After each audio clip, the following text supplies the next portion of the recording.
Hello guys, ഓയിലില്ലാതെ healthy ആയിട്ടുള്ളൊരു ബിരിയാണി ഉണ്ടാക്കാൻ ഞങ്ങൾക്ക് ആദ്യമായിട്ട് മസാലയാണ് ഉണ്ടാക്കുന്നത്. അതിന് വേണ്ട സാധനങ്ങൾ ഞാൻ ഇവിടെ റെഡിയാക്കിയിട്ടുണ്ട്. അതിന് ചിക്കൻ, പിന്നെ ഉള്ളി, തക്കാളി, പച്ചമുളക്, മല്ലിച്ചപ്പ്, പുതിന. ആദ്യം ചിക്കനാണ് റെഡിയാക്കിയെടുക്കേണ്ടത്. അതിൽ മുളക് പൊടി, മഞ്ഞൾപ്പൊടി, കുരുമുളക് പൊടി, കുറച്ച് മസാലപ്പൊടി ഇട്ട് ഉപ്പിട്ട് പിന്നെ മിക്സാക്കുക. സെറ്റ് ചെയ്ത ചിക്കന് വെള്ളം ഒഴിച്ച് അടുപ്പത്തേക്ക് സമയം കൊണ്ട് നമുക്ക് മസാല റെഡിയാക്കാം.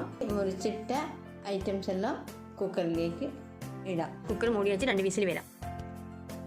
അത് വേകുമ്പോഴത്തേക്ക് ഒന്ന് ഇറച്ചി ഇതിൽ വെള്ളം വറ്റിനോ എന്ന് നോക്കാം. അത് 2 വെളുത്തുള്ളി അതിൽ ആഡ് ചെയ്യാം.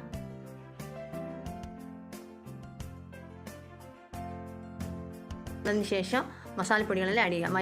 അതിനകത്ത് മഞ്ഞൾ പൊടി, മുളക് പൊടി, പിന്നെ ഇറച്ചി മസാലപ്പൊടി, കുരുമുളക് പൊടി, ഗരം മസാലപ്പൊടി, ഉപ്പിട്ട് ഇട്ടിട്ട് മൂടി വെക്കുക.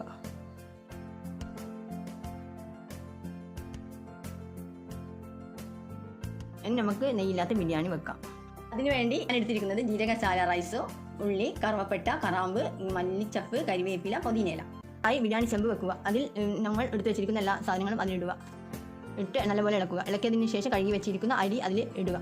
ഇട്ട് നല്ലപോലെ മിക്സ് ആക്കുക. ആക്കിയതിന് ശേഷം അതിൽ തിളപ്പിച്ച വെള്ളം ഒഴിക്കുക. ആവശ്യത്തിന് മാത്രമുള്ള വെള്ളം ഒഴിക്കുക, കൂടുതലായിട്ട് ഒഴിക്കരുത്. ആവശ്യത്തിനുള്ളത് ഒഴിച്ച് നല്ലപോലെ അതിൽ ഉപ്പെല്ലാം ആഡ് ചെയ്തത് മൂടി വെക്കുക. പിന്നെ കുറച്ച് വെന്തതിന് ശേഷം ഞങ്ങൾ നേരത്തെ ആക്കി വെച്ച മസാലയിൽ നിന്ന് കുറച്ച് നീര് അതിൽ ഒഴിച്ച് കൊടുക്കുക. വെന്തതിന് ശേഷം കുറച്ച് ചെറുനാരങ്ങയും കൂടിയും അതിൽ പിന്നെ ബിരിയാണി റെഡി ആയിട്ടുണ്ട്.